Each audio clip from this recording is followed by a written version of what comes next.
2015. I ask unanimous consent to discharge the Coast Guard Subcommittee and call up H.R. 1684, and that it be considered as read and open amendment at any point. Is there an objection? Without objection, so ordered. I now recognize Subcommittee Chairman Hunter to explain the bill. Thank you, Mr. Chairman. H.R. 1684, the Foreign Spill Protection Act of 2015, was introduced by our colleague, Mr. Curbelo, and last July, the Coast Guard Subcommittee held a hearing on the bill. Mr. Curbelo's bill would include foreign offshore units within the liability section of the Oil Pollution Act. This action would provide a mechanism to allow U.S. interests to get redress or discharge or the substantial threat of oil discharge reaching U.S. waters or shores from foreign sources. Foreign offshore units would be a, quote, responsible party liable for removal costs and damages in the same manner as a U.S. offshore facility. H.R. 1684 gets at a specific issue to have a responsible party pay for cleanup and damages from a foreign-sourced oil spill that impacts U.S. waters and adjacent shorelines. While the Oil Spill Liability Trust Fund could be used when there is no responsible party, it limits all costs to $1 billion per spill. Any spill, even near the scope of the Deepwater Horizon spill, would quickly overwhelm this fund. The U.S. taxpayer should not be on the hook for costs to clean up a spill originating outside of the United States, especially if the foreign offshore unit has a known owner or operator. I understand that Mr. Curbelo will have an amendment in the nature of a substitute for the bill, and I will make comments on it at the appropriate time, and I yield back the balance of my time. Thank the gentleman. Mr. DeFazio is recognized for a statement. Thank you, Mr. Chairman. Obviously, post-Deepwater Horizon, we all understand how critical that the Oil Pollution Act and the Clean Water Act have been in terms of getting at the responsible parties and collecting funds to mitigate the damage.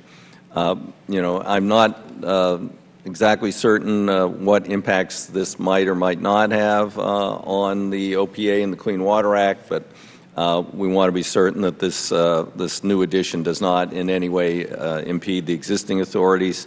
I'm not opposed to the bill, but we'll continue to look at this as we move forward to the floor. Thank you, gentlemen. Mr. Garamundi is recognized. Ranking member is recognized. The subcommittee. I'll withhold until the amendment. Excuse me? I'll withhold until the amendment. Thank the gentleman. Do any other members wish to be recognized? Mr. Graves is recognized. Mr. Chairman, first of all, I'd like to thank Mr. Curbelo for bringing up this issue. I think the bill attempts to fill an important void that currently exists in regard to the threat of environmental damage to the Gulf of Mexico in particular. I just want to be clear that it's my understanding that the intent of this bill is to make a foreign spill indistinguishable from that of a domestic spill. And when you look at the liabilities that exist, of course, you have civil and criminal penalties associated with the Clean Water Act and the NERDA process. You have Endangered Species Act, Migratory Bird Protection Act, Marine Mammal Protection Act, Alternative Fines Act, and a number of other liabilities that are potentially there. One thing that distinguishes activities in foreign waters compared to those in domestic is that in the case of domestic waters, operators are required to submit spill response plans. They're required to show financial assurance and other things that in the case of an international production, we simply don't have visibility or, quite frankly, jurisdiction. And I just think that as we move forward, it's important for us to, number one, ensure that this bill does not allow for any distinguishability or in regard to any separation or any loss of liability, as the ranking member noted. But secondly, I think we need to be very thoughtful about this in regard to our jurisdiction and respecting the sovereignty of other countries and figuring out the best mechanism for us to ensure we can truly enforce these liabilities. And for example, I'm going to take a wild guess that Mr. Curbelo is perhaps concerned about what's going on in Cuba. What authority, what ability would we have to be able to exert jurisdiction over operators in Cuba? In some cases are Chinese companies where we have zero connection directly with those companies. And I just want to make sure that as we move forward, we're thoughtful about that. Again, ensuring it's indistinguishable. And number two, being very thoughtful about how we would have reach or connectivity, be able to exercise jurisdiction over those companies operating in foreign waters while still respecting the autonomy or sovereignty of these other countries. Thank you. I thank the gentleman. Do any other members wish to be recognized? Seeing none, we will now consider the bill for amendment. Are there amendments? Mr. Curbelo. Mr. Curbelo. Mr. Chairman, I have an amendment at the desk. The clerk, without objection to order, the clerk will designate the amendment. Amendment number 2, offered by Mr. Curbelo. Mr. Curbelo is recognized to speak on the amendment. Thank you, Mr. Chairman. I appreciate the committee considering this important legislation, H.R. 1684, the Foreign Spill Protection Act of 2015. And I appreciate the discussion earlier from colleagues on both sides. Prior to the BP Deepwater Horizon disaster in 2010, the costliest oil spill in the history of the Gulf was the Ixtoc-1 spill off the coast of Mexico in 1979, which took 9 months to cap. Oil polluted the shores of southern Texas, and the Mexican-owned oil company agreed to pay out $100 million to avoid litigation in U.S. courts. Following the Exxon Valdez disaster in 1989, Congress passed the Oil Pollution Act of 1990, or OPA. The basic premise of OPA is that the party responsible for the spill is responsible for all the costs of cleaning up the mess. It is important to know that these offshore facilities, as defined by OPA, are limited only to the navigable waters of the United States, and foreign rigs cannot be designated as responsible parties. Therefore, if there were to be a repeat of Ixtoc-1, the most the responsible party would have to pay to clean up American waters and shores is $150 million. This issue is of particular concern to Gulf states. As Mr. Graves mentioned, Mexico, Cuba, and the Bahamas are actively looking at expanding their offshore drilling operations. Of particular concern is Mexico, which is looking into ultra-deep wells exceeding 6,000 feet in depth. In 2012, Mexico's top oil regulator said that they were not prepared to handle a serious accident or major oil spill. But it's not just the Gulf states that could be negatively affected by a spill. On the Canadian side of Lake Erie, offshore energy exploration is being conducted for natural gas. While Canadian law prohibits oil extraction from the Great Lakes, the risk of a spill persists. Again, under current law, the responsible party would only have to pay a maximum of $150 million for cleanup. In response to these concerns, my friend from Florida, Representative Patrick Murphy, and I introduced the legislation being considered today. The bill ensures the responsible party, regardless of origin, pays for all American cleanup costs by applying OPA. This will also apply Clean Water Act penalties on the responsible foreign party. I'm proud that this legislation has broad bipartisan support and has been endorsed by environmental, fishing, and other groups that depend on the water for their livelihoods. Our coastal communities need peace of mind that if they are affected by a foreign spill, resources are available to clean up their shores and help them recover. American taxpayers should not have to foot the bill to bail out foreign companies. I'd like to thank and commend the Coast Guard and the majority and minority staffs of the committee, especially John Rayfield and Dave Jansen, for their work on the substitute amendment that expands the protections in the bill. I'm prepared to work with them on further improving the language to assure 311J penalties are applicable. I also want to thank Chairman Schuster, Chairman Hunter, and Ranking Member DeFazio, and all of my colleagues who have worked with me on this bill. I respectfully urge amendment for this. I respectfully urge my colleagues to support this amendment. Thank the gentleman. Do other members wish to be recognized? Mr. DeFazio. Thank you, Mr. Chairman. I congratulate the gentleman on this proposal and his intentions, which I think are shared on both sides of the aisle. We've been notified by the Justice Department that they have some concerns about some of the wording, and I'm hopeful that we can work on that before we go to the floor. Thank you, gentleman. Mr. Garamundi, the ranking member of the subcommittee. Thank you, Mr. Chairman. The gentleman's amendment and bill delves into an area of importance, and the intent of it is, I think, in the absolute right direction. Mr. Graves raised a series of questions that are important. Mr. DeFazio also just a moment ago with the Justice Department.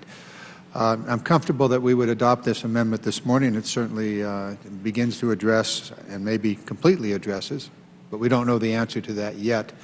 And therefore, it's really imperative that the unresolved issues raised by the administration, the Justice Department, be taken into account. We're into international issues here and relations, and we want to do it right. The intent is exactly in the right direction, but it's got to be done carefully. Otherwise, we may be stumbling and creating problems unintended.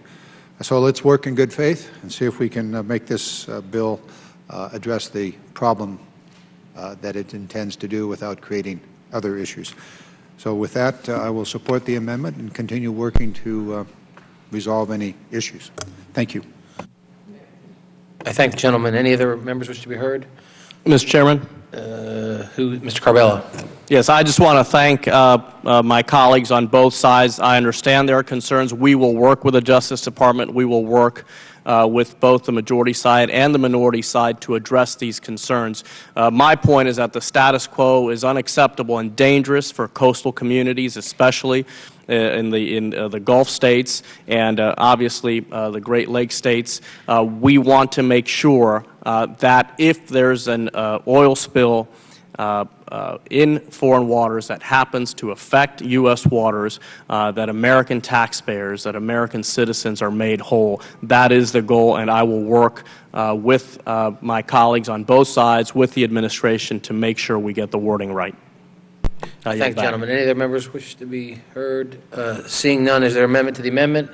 Seeing none, the question is on the amendment. All those in favor signify by saying aye. Aye. All those opposed signify by saying nay.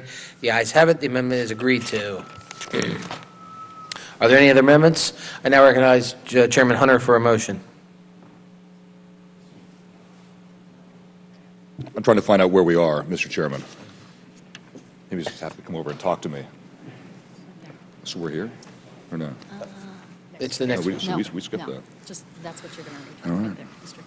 Mr. Chairman, I move that H.R. 1684 as amended be approved and reported favorably to the House. Questions on the motion? All in favor signify by saying aye. Aye. All those opposed signify by saying nay. The ayes have it. The amendment is agreed to. The bill is amended as approved and ordered reported favorably to the House. Lastly, we will consider H.R. 3030, the Badette Coast Guard Housing Conveyance Act. I ask unanimous consent to discharge the Coast Guard Subcommittee and call up H.R. 3030 and that it be considered as read and open amendment at any point. Is there an objection? Without objection to order, I'll recognize Subcommittee Chairman Hunter for an explanation. Thank you, Mr. Chairman. H.R. 3030, the Baudette Coast Guard Housing Conveyance Act, was introduced by Congressman Peterson on July 10, 2015. Per authorities in the 2010 Coast Guard Authorization Act, the Coast Guard is in the process of divesting property in Baudette, Michigan. The property, 4 houses, was part of a larger lot of 8 houses transferred to the Coast Guard in 1981 from the Air Force. H.R. 3030 provides the city of Baudette the opportunity to pay fair market value for the houses before the houses go to public auction. The committee has passed similar legislation to dispose of other Coast Guard properties. I understand Mr. Nolan will have an amendment in the nature of a substitute for the bill, and I will provide comments at the appropriate time. I yield back the balance of my time. I thank the gentleman. Any other members wish to be heard? Mr. DeFazio is recognized. Support. Mr. Garamendi is gone. Do any other members wish to be heard? Seeing none, we now consider the bill open for amendment. Are there any amendments? Mr. Nolan has an amendment. Thank you, Mr. Chairman. As Mr. Duncan said, my amendment is in the nature of a substitute. It's pretty straightforward, pretty non-controversial.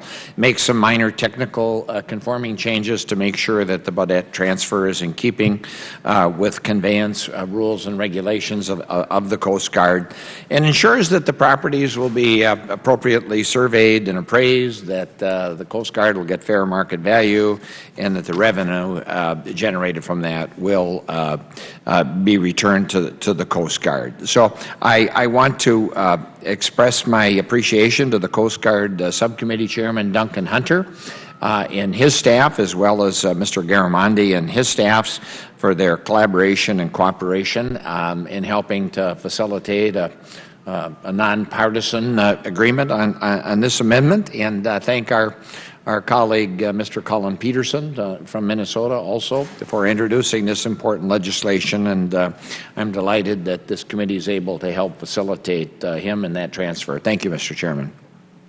Gentlemen, recognize any other members wish to be recognized? Seeing none, is there amendment to the amendment? Seeing none, there's questions on the amendment. All those in favor signify by saying aye. Aye. All those opposed signify by saying nay. The ayes have it, and the amendment is agreed to. Are there any amendments? Any other amendments? No. I recognize Mr. Hunter for a motion. Mr. Chairman, I move that H.R. 3030 as amended be approved and reported favorably to the House. Questions on the motion? All in favor signify by saying aye. Aye. The opposed signify by saying nay. The ayes have it. The motion is agreed to. The bill is amended and is approved and ordered reported favorably to the House. I ask unanimous